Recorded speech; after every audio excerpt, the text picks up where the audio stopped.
क्या आपने कभी सोचा है कि एक ही शहर में बने दो घरों का तापमान अलग-अलग क्यों होता है, जबकि दोनों पर एक ही सूरज चमकता है, एक ही हवा बहती है? इसका उत्तर छिपा है माइक्रोक्लाइमेट में। माइक्रोक्लाइमेट यानी किसी भवन, प्लॉट या परिसर के आसपास बनने वाली स्थानीय जलवायु, जैसे भवन का डिजाइन, पेड़-पौधे, जल तत्व, सड़कें, निर्माण सामग्री और सूर्य की दिशा मिलकर नियंत्रित करते हैं। आर्किटेक्चर में माइक्रोक्लाइमेट डिजाइन केवल सुंदरता नहीं, बल्कि ऊर्जा दक्षता, थर्मल कंफर्ट और सस्टेनेबिलिटी का विज्ञान है। पहला तत्व सोलर रेडिएशन। भवन पर पड़ने वाली सूर्य की किरणें सबसे अधिक गर्मी ईस्ट और वेस्ट फसाद से लाती हैं। इसलिए अनुभवी आर्किटेक्ट दीप छज्जस, वर्टिकल फिंस, लूवर्स और डबल स्किन फसाद का उपयोग करके सोलर हीट गेन को नियंत्रित करते हैं। दूसरा तत्व wind flow analysis.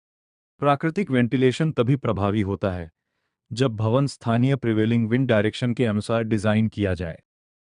Cross ventilation, venturi effect, pressure difference और स्टैक इफेक्ट जैसे सिद्धांत हवा के प्राकृतिक प्रवाह को बढ़ाकर एयर कंडीशनर पर निर्भरता कम करते हैं। तीसरा तत्व वेजिटेशन। एक परिपक्व पेड़ केवल छाया ही नहीं देता, बल्कि इवापोट्रांसपिरेशन प्रक्रिया के माध्यम से आसपास का तापमान लगभग 2 से 5 डिग्री सेल्सियस तक कम कर सकता है। इसी कारण ग्रीन रूफ, वर्टिकल गार्डन्स और लैंडस्केप बफर्स आधुनिक ग्रीन बिल्डिंग डिजाइन का महत्वपूर्ण हिस्सा है। चौथा तत्व water features. Fountain, reflecting pool और छोटे जलाशय इवेपोरेटिव कूलिंग उत्पन्न करते हैं। पानी के वाष्पीकरण से आसपास की हवा ठंडी होती है और बाहरी स्थान अधिक आरामदायक बनते हैं। पांचवा तत्व बिल्डिंग मटेरियल्स। हर निर्माण सामग्री का अपना थर्मल मास और एल्बिडो वैल्यू होता है। हल्के रंग की सतहें सूर्य की ऊर्जा को अधिक परावर्तित करती हैं, जबकि गहरे रंग अधिक ऊष्मा अवशोषित करते हैं। इसलिए cool roof coatings, high albedo materials और परमेबल पेवमेंट्स माइक्रोक्लाइमेट सुधारने में महत्वपूर्ण भूमिका निभाते हैं। छठा तत्व अर्बन हीट आइलैंड इफेक्ट। घनी आबादी वाले क्षेत्रों में कंक्रीट, डामर और कांच दिन भर ऊष्मा संग्रह करते हैं और रात में धीरे धीरे छोड़ते हैं। इसे अर्बन हीट आइलैंड इफेक्ट कहा जाता है। इस प्रभाव को कम करने के लिए अधिक हरियाली, जल तत्व और छायादार खुले स्थानों का समावेश आवश्यक है। ऊर्जा दक्षता। यदि माइक्रोक्लाइमेट का सही विश्लेषण कर भवन डिजाइन किया जाए तो एचवीएसी सिस्टम की ऊर्जा खपत 15 से 40% तक कम की जा सकती है। साथ ही इंडोर थर्मल कंफर्ट और एयर क्वालिटी में उल्लेखनीय सुधार होता है। वास्तु और माइक्रोक्लाइमेट।